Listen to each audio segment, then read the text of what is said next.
Hello friends, welcome back. इस video में हम डिस्कस करने जा रहे हैं जूनियर असिस्टेंट कनिष्ठ सहायक भर्ती परीक्षा 2019 के प्रश्न पत्र को, जो कि ये सेकंड शिफ्ट का हिंदी का पार्ट होगा। और इसके पहले हिंदी के 60 क्वेश्चन फर्स्ट शिफ्ट के कराए जा चुके हैं। अगर आपने वीडियो नहीं देखी है तो आपको जरूर देखना चाहिए, क्योंकि आगामी जूनियर असिस्टेंट का एग्जाम होने वाला है, तो उसके लिए बहुत ही बेनिफिशियल होने वाली है ये सीरीज। चलिए स्टार्ट कर लेते हैं। ये सेकेंड शिफ्ट का हिंदी का क्वेश्चन होगा। आइए देखते हैं कौन कौन से क्वेश्चन पूछे गए हैं।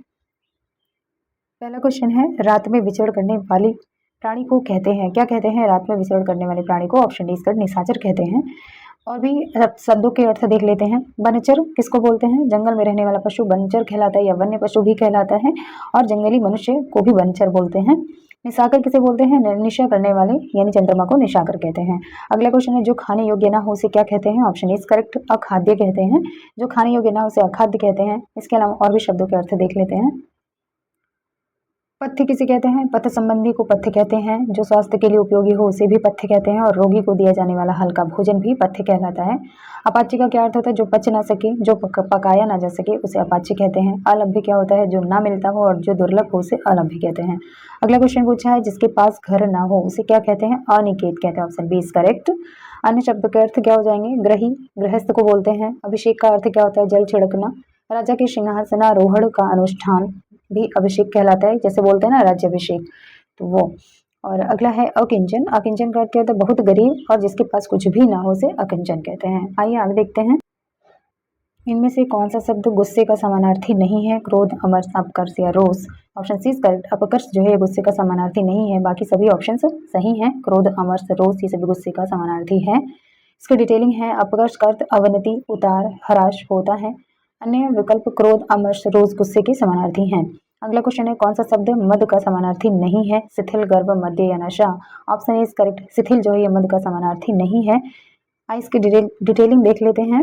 शिथिल शब्द का अर्थ ढीलापन, सुस्ती, आलस होगा। गर्व, मद्य, नशा मंद का समानार्थी होता है। जिन भाववाचक संज्ञाओं के अंत में हट का प्रयोग होता है उनका लिंग होता है, क्या होता है? ऑप्शन बी करेक्ट, स्त्रीलिंग होता है। जैसे इसकी डिटेलिंग है। स्त्रीलिंग कुछ शब्दों को और देख लीजिए, जैसे घबराहट, सकपकाहट, बौखलाहट, चिकनाहट और चिल्लाहट, ये सभी स्त्रीलिंग होते हैं। ओके, वेरी इंपॉर्टेंट है रूल। आप अगर आपको जो भी रूल नहीं पता है, नियम नहीं पता, उसको नोट भी करते रहिए। नेक्स्ट है, इसकी डिटेलिंग देख लेते हैं। शब्द की जाति को लिंग कहते हैं। संज्ञा के जिस रूप से व्यक्ति या वस्तु की नर या मादा जाति का बोध होता है उसे व्याकरण में लिंग कहते हैं। हिंदी में लिंग के दो ही भेद होते हैं, कौन सा? पुल्लिंग और स्त्रीलिंग। नेक्स्ट है, पुल्लिंग संज्ञा के स्थान पर स्त्रीलिंग कर देने से काला विशेषण का रूप क्या हो जाता है? तो ऑप्शन डी काली हो जाता है। ओके, विशेषण एक विकारी शब्द है, वेरी इंपॉर्टेंट है, जो लिंग वचन कारक से प्रभावित होता है। जैसे राघव अच्छा है, रानी अच्छी है, महेश सुरेश से बड़ा है और रीना सीता से बड़ी है। विकारी शब्द है क्योंकि विकारी का मतलब क्या था? वो लिंग वचन के अनुसार परिवर्तित होता रहता है, ठीक है, इसलिए उसको विकारी बोलते हैं। कव्वाली शब्द में कौन सा लिंग है? ऑप्शन बी करेक्ट, स्त्रीलिंग है। कव्वाली शब्द स्त्रीलिंग है, जो फारसी भाषा का शब्द है। फारसी भाषा के कुछ शब्द और देख लेते हैं। अफसोस, आबदार, आबरू, आतिशबाजी, अदा, आराम, आमदनी, आवारा, कुश्ती, कबूतर, गज, गल्ला, गवाह, मुर्दा, लगाम, रंग, राह, सूद, हजार, ये सभी क्या हैं? फारसी भाषा के शब्द हैं जो कि हम प्रयोग करते हैं। इसको नोट कर लीजिएगा। नेक्स्ट है, संज्ञा के जिस रूप से स्त्रीत्व का बोध होता है उसमें कौन सा लिंग होता है? तो ऑप्शन डी स्त्रीलिंग होता है, ठीक है। तो संज्ञा के जिस रूप से स्त्री का बोध होता है स्त्रीलिंग होता है, जैसे ममता, महिला, रानी आदि। हिंदी में लिंग के दो ही प्रकार होता है, पुल्लिंग और स्त्रीलिंग। नपुंसक लिंग का प्रयोग हिंदी में नहीं होता, अतः हिंदी में सारे पदार्थवाचक शब्द चाहे वे चेतन हो या जड़, स्त्रीलिंग और पुल्लिंग इन दो लिंगों में ही विभक्त होते हैं। अगला है, अकारांत स्त्रीलिंग शब्द का बहुवचन बनाने के लिए क्या किया जाता है? क्या करते हैं? अकारांत स्त्रीलिंग शब्द का बहुवचन बनाने के लिए ऑप्शन सी करेक्ट, अंत स्वर के साथ ए लगा देते हैं। आइए इसकी डिटेलिंग देखते हैं। तो अकारांत स्त्रीलिंग शब्द का बहुवचन बनाने के लिए अंत स्वर के बदले ए कर देते हैं। आइए देखते हैं एक वचन से बहुवचन में कैसे बन रहा है। जैसे गाय है तो गायें हो जाएगा, बात है बातें हो जाएगा, बहन है तो बहनें हो जाएगा, रात है तो रातें हो जाएगा, सड़क है सड़कें हो जाएगा और आदत है तो आदतें हो जाएगा। अगला क्वेश्चन है, उर्दू शब्द सौदा का बहुवचन में क्या रूप होगा? उसका रूप परिवर्तित हो जाता है, उसके रूप में कोई परिवर्तन नहीं होता। बहुवचन में उसके विकल्प का प्रयोग किया जाता है और उसके अंत में गर लगा देते हैं। तो सौदा का जो बहुवचन है वो सौदा ही होता है, ठीक है, यानी कि ऑप्शन बी करेक्ट, उसके रूप में कोई परिवर्तन नहीं होता। नेक्स्ट, उर्दू शब्द सौदा का बहुवचन में उसके रूप में कोई परिवर्तन नहीं होता है। यदि सौदा के अंत में गर लगा देते हैं तो एक नया शब्द बन जाता है सौदागर, जिसका अर्थ क्या होता है व्यापारी। अगला है हिंदी में मैं का बहुवचन क्या होगा? ऑप्शन ए इसका अर्थ हम होता है। मैं का बहुवचन हम होता है। वचन क्या होता है? संज्ञा, सर्वनाम, विशेषण और क्रिया के रूप, जिस रूप से संख्या का बोध होता है उसे वचन कहते हैं। दूसरे शब्दों में अन्य परिभाषा भी दी हुई है यहाँ पे कि शब्दों के संख्या बोधक विकारी रूप का नाम वचन है। वचन का शाब्दिक अर्थ संख्या वाचन होता है। अंग्रेजी की तरह हिंदी में भी वचन के दो प्रकार हैं, एक वचन और बहुवचन, यानी कि सिंगुलर एंड प्लूरल। अन्य विकल्प हम दोनों, हम सब, हम लोग में पुनरुक्ति दोष है क्योंकि हम शब्द बहुवचन को दर्शाता है। उसके साथ दोनों, सब, लोग शब्द का प्रयोग व्याकरणिक दृष्टि से अनुपयुक्त है। ठीक है, यानी कि हम सब, यहाँ पे सब लगाने की जरूरत नहीं, हम बोल दिए तो वहाँ पे हम सब समाहित है। हम दोनों में जो है वहाँ पे दोनों लगाने की जरूरत नहीं है, और हम लोग में जो है लोग लगाने की जरूरत नहीं है। हम में ये सब समाहित है कि हाँ हम एक से दो हैं या दो से अधिक हैं। ठीक है, चलिए अगला देखते हैं। निम्नलिखित में से कौन सा कथन अशुद्ध है बताना है। कुछ शब्द भावना के कारण बहुधा बहुवचन में ही आते हैं। व्यक्तिवाचक अकारांत पुल्लिंग संज्ञाओं का रूप बहुवचन में बदल जाता है। कुछ अरबी बहुवचन शब्दों का प्रयोग हिंदी में एक वचन में होता है। और डी दिया है बुढ़िया का बहुवचन में बुढ़िए रूप अशुद्ध है। तो पूछा है कौन सा इसमें ऑप्शन गलत है, यानी अशुद्ध है पूछ रहा है, तो ऑप्शन बी करेक्ट। व्यक्तिवाचक अकारांत पुल्लिंग संज्ञाओं का रूप बहुवचन में बदल जाता है, ये गलत है। बाकी सभी ऑप्शन क्या है, सही दिए हुए हैं। इसकी डिटेलिंग है। व्यक्तिवाचक अकारांत पुल्लिंग संज्ञाओं का रूप बहुवचन में बदल जाता है। कथन अशुद्ध है। अन्य विकल्प शब्द, कुछ शब्द भावना के कारण बहुवचन में ही आते हैं। कुछ अरबी बहुवचन शब्दों का प्रयोग हिंदी में एक वचन में होता है, और सभी कथन जो है यहाँ पे सही हैं। अगला है चरण कमल बंधव हरिराई, इस वाक्य पंक्ति में कौन सा अलंकार है? ऑप्शन बी करेक्ट, रूपक अलंकार है। आइए देखते हैं इसकी डिटेलिंग। तो चरण कमल बंधव हरिराई में क्या है? रूपक अलंकार है। उपमेय पर उपमान का आरोप या उपमान और उपमेय का अभेद ही रूपक है। इसके लिए तीन बातों का होना आवश्यक होता है कि उपमेय को उपमान का रूप देना, वाचक पद का लोप हो जाना और उपमेय का भी साथ साथ वर्णन होना चाहिए। ठीक है, अगला है बांधा था विधु को किसने, इन काली जंजीरों से मणि वाले फड़ियों का मुख क्यों भरा हुआ हीरो से। इस वाक्य पंक्ति में कौन सा अलंकार है? तो उसमें ऑप्शन डी अतिशयोक्ति अलंकार है। ठीक है, इसकी डिटेलिंग देख लेते हैं। तो मणि वाले फड़ियों का मुख क्यों भरा हुआ हीरो से, इन वाक्य में अतिशयोक्ति अलंकार है। जहाँ किसी का वर्णन इतना बढ़ा चढ़ा कर किया जाए कि सीमा या मर्यादा का उल्लंघन हो जाए, वहाँ पे क्या होता है? अतिशयोक्ति अलंकार होता है। उपयुक्त उदाहरण में मोतियों से भरी हुई प्रिया की मांग का कवि ने वर्णन किया है।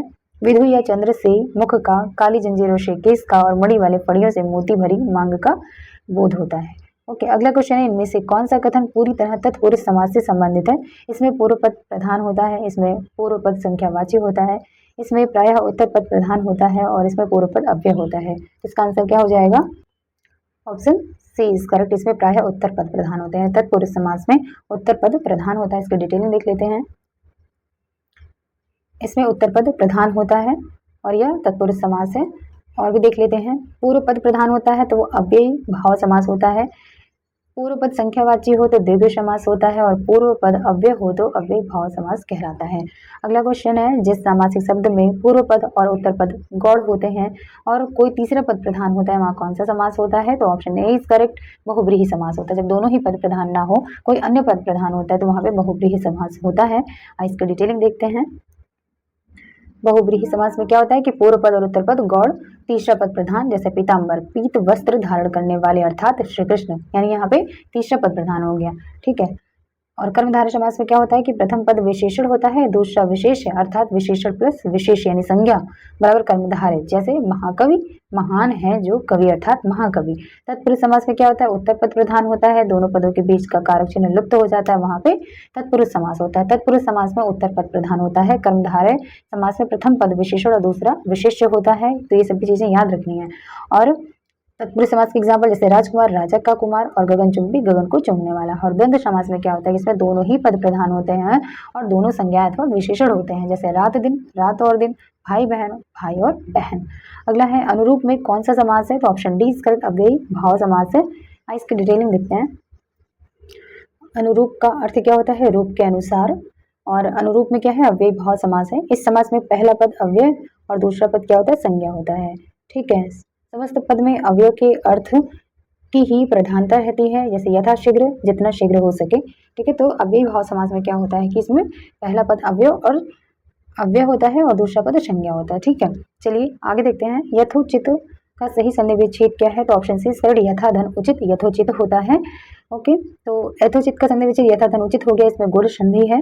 गुण संधि का जो इसमें नियम दिया गया है या नियम क्या होता है, तो आ या आ के बाद ई या ई हो तो ई का ए और उ का ओ और री का अर हो जाता है, इसे ही गुण संधि कहते हैं। जैसे देवधन इंद्र देवेंद्र और प्राप्त धन उदक प्राप्त उदक। नेक्स्ट है, इसका सही संधि विच्छेद बताना किसका? विद्यार्थी का। तो क्या हो जाएगा? ऑप्शन डी सर विद्या धन अर्थी विद्यार्थी होता है।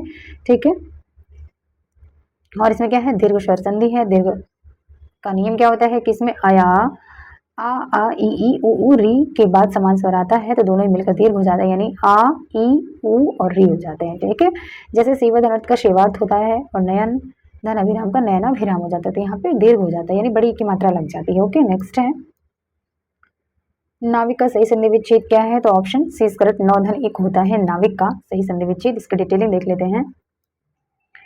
नौधनिक नाविक होता है, इसमें अयादि संधि है। जब ए ओ के बाद कोई स्वर आता है तब ए का ए, ओ का ओ और ए का आय और औ का आ हो जाता है। जैसे से धन अन का शयन, स धन अ का शायक। व्यवहार का संधि विच्छेद क्या होगा? ऑप्शन ए वी धन अवधनहार व्यवहार होगा। ठीक है, यहाँ पर ई अ का य से व्यवहार बना है। जब हर्ष या दीर्घ ई उ री के बाद यदि कोई भिन्न स्वर आता है तो ई के स्थान पर या उ के स्थान पर वा और री के स्थान पर रा हो जाता है, जैसे यदि धन अपि यद्यपि हो जाएगा। नेक्स्ट है सावधान का सही संधि विच्छेद क्या होगा? ऑप्शन डी साधन अवधान सावधान का संधि विच्छेद होता है।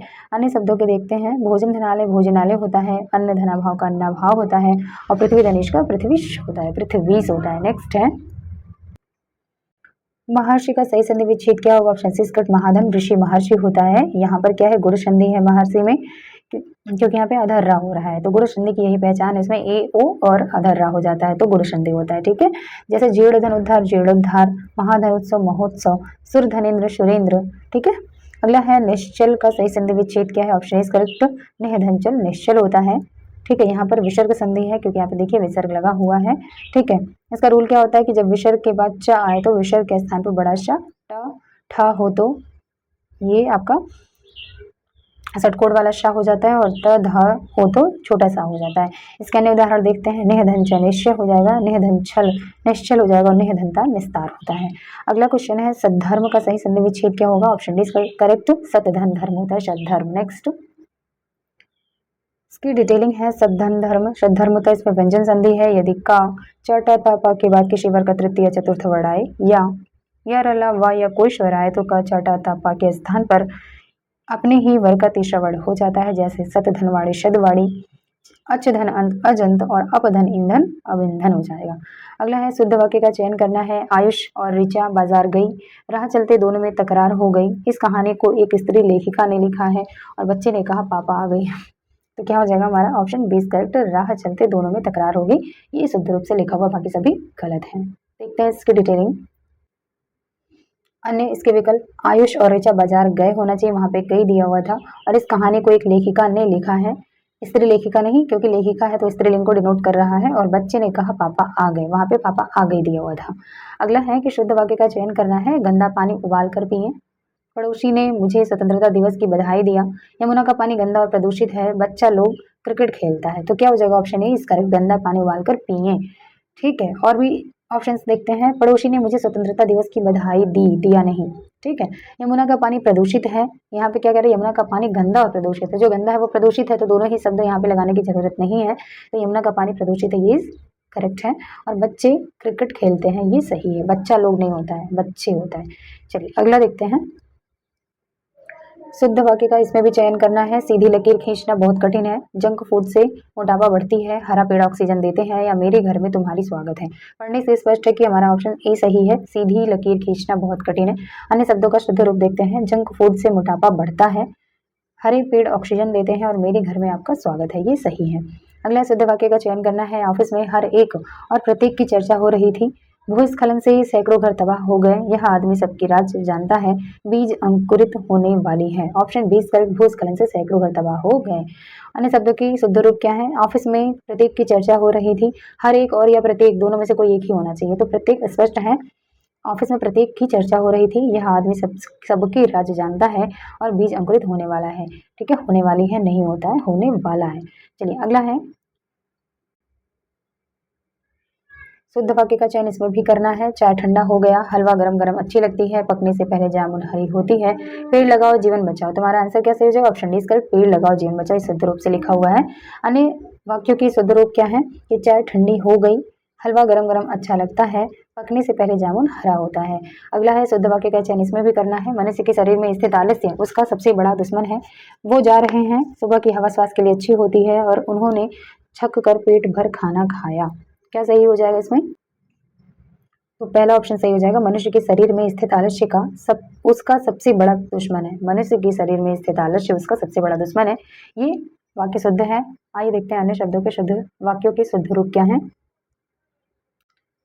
मनुष्य के शरीर में स्थित आलस्य उसका सबसे बड़ा दुश्मन है, ये सही था हमारा ऑप्शन। वे जा रहे हैं, सुबह की हवा स्वास्थ्य के लिए अच्छी होती है, उन्होंने छक कर यानी पेट भरकर खाना खाया। दोनों में से कोई एक होना चाहिए। ठीक है, अगला है आंसू पीकर रह जाना, मुहावरे का सही अर्थ बताना है। क्या हो जाएगा? ऑप्शन डी इज करेक्ट, चुपचाप दुख सह लेना। ठीक है, इसका आंसू पीकर रह जाना मुहावरे का क्या होता है? चुपचाप दुख सह लेना। वाक्य प्रयोग करेंगे तो क्या हो जाएगा? बेटी की मौत पर पंडित जी आंसू पीकर रह गए, जबकि लाल पीला होने का अर्थ गुस्सा होना होता है। चलिए अगला देखते हैं। आंधी आवे बैठ गंवावे, आंधी आवे बैठ गंवावे लोकोक्ति का अर्थ क्या होता है? ऑप्शन डी इसका विपरीत परिस्थिति में उपयुक्त समय आने का इंतजार करना। आंधी आवे बैठ गंवावे लोकोक्ति का अर्थ है विपरीत परिस्थिति में उपयुक्त समय आने का इंतजार करना। अगला है किताब का कीड़ा होना, उपयुक्त अर्थ क्या होगा इसका? तो ऑप्शन सी इसका बहुत अधिक पढ़ने वाला को क्या बोलते हैं? किताबी कीड़ा बोलते हैं। वाक्य प्रयोग करेंगे तो क्या होगा? वह तो किताबी कीड़ा है, किसी खेल कूद में नहीं रहता। ओके, अगला है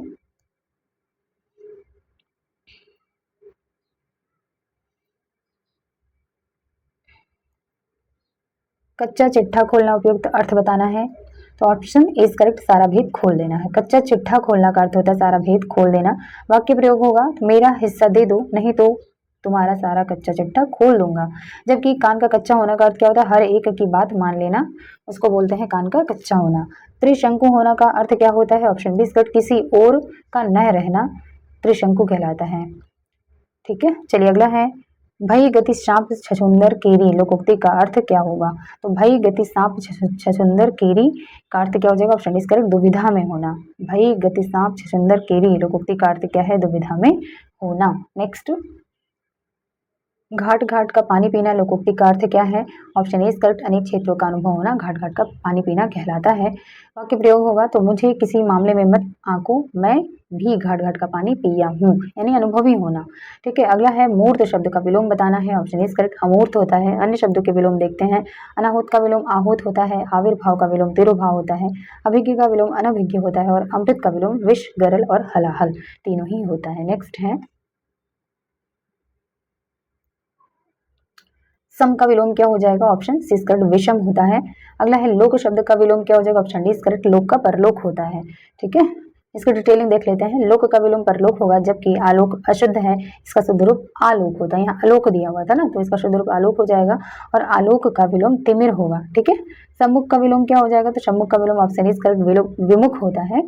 ठीक है, और प्रमुख का गौड़ होगा विलोम। ठीक है, वक्ता का विलोम क्या हो जाता है? ऑप्शन सी करेक्ट, श्रोता होता है। नेक्स्ट,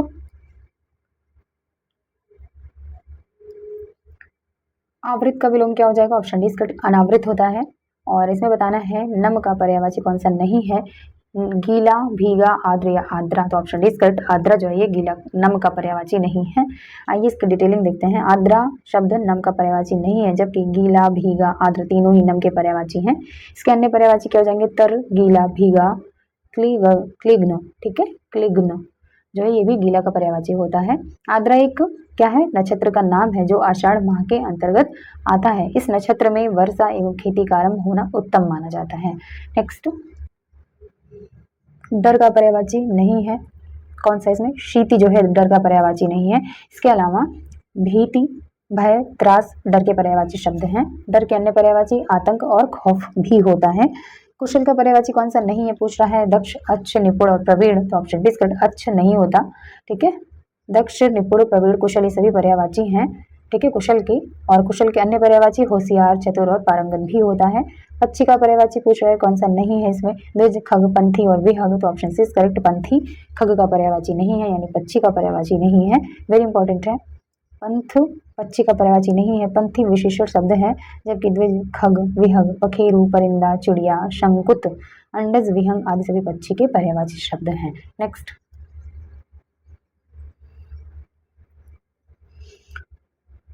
पुत्री का पर्यायवाची नहीं है, कौन सा? दुहिता, दौहित्र, तनया या सुता। Option B correct. दौहित्र जो है पुत्री का पर्यायवाची नहीं है, ठीक है। दौहित्र पुत्री का पर्यायवाची नहीं है, बल्कि बेटी का, बेटा अर्थात नाती को दौहित्र कहते हैं। जबकि पुत्री के पर्यायवाची और क्या क्या हो सकते हैं? दुहिता, तनया, सुता, नंदिनी, तनुजा, आत्मजा, बेटी। नेक्स्ट है निंदा। निंदा का पर्यायवाची है कौन सा? ऑप्शन इसका कुत्सा जो है वो निंदा का पर्यायवाची है। कुत्सा निंदा का पर्यायवाची है। अन्य पर्यायवाची अपयश, अपवाद, बुराई, बदनामी, बुराई और बदगोई होता है। जबकि बरखुरदार का अर्थ आज्ञाकारी होता है, अपस्मार का अर्थ मृगी रोग होता है, और स्तुति का पर्यायवाची पूजा, अर्चना, प्रशंसा, प्रार्थना और आराधना होता है। अगला है दुष्ट का पर्यायवाची, कौन सा इसमें नहीं है? खल, खलक, दुर्जन और अधम। Option B correct. खलक जो है ये दुष्ट का पर्यायवाची नहीं है। आइए इसकी डिटेलिंग देखते हैं। तो खलक दुष्ट का पर्यायवाची नहीं है, खलक संसार का पर्यायवाची है। इसके अन्य पर्याय क्या है? दुनिया, भुवन, जगती, जगत, विश्व, इहलोक, ये सभी खलक यानी कि संसार के पर्यायवाची हैं। दुष्ट का पर्यायवाची क्या हो जाएगा? खल, दुर्जन, अधम, धूर्त, पिशुन और असंत और नीच भी होता है। अगला है इसमें बताना कौन सा तत्सम नहीं है? प्रतीत, प्रतीत, प्रतिमान और प्रतिबिंब। Option is correct. प्रतीत जो है ये तत्सम नहीं है, ठीक है, बल्कि यह क्या है? तद्भव। प्रतीत जो है ये तद्भव शब्द है, इसका तत्सम प्रतीत होता है, जबकि प्रतीत, प्रतिमान, प्रतिबिंब तत्सम शब्द हैं। अगला कौन सा तद्भव शब्द है इसमें बताना है? उल्लास, उच्छ्वास, निःश्वास, उजास। तो उजास जो है ऑप्शन डी इज करेक्ट। उजास तद्भव शब्द है, इसका तत्सम उज्ज्वल होता है, तत्सम उज्ज्वल होता है और तद्भव उजास होता है। अन्य शब्दों के देखते हैं। तद्भव तत्सम उल्लास का तत्सम उल्लास होता है, उसास का तत्सम उच्छ्वास होता है और उजास का तत्सम उज्ज्वल होता है। वेरी इंपॉर्टेंट, इसको वही नोट कर लीजिएगा आप लोग। नेक्स्ट है कौन सा तत्सम नहीं है? किशन, कटी, कर्क, कृष, काय। Option is correct. किशन जो है ये तत्सम नहीं है, किशन तत्सम नहीं है, यह तद्भव शब्द है, इसका तत्सम कृष्ण होता है।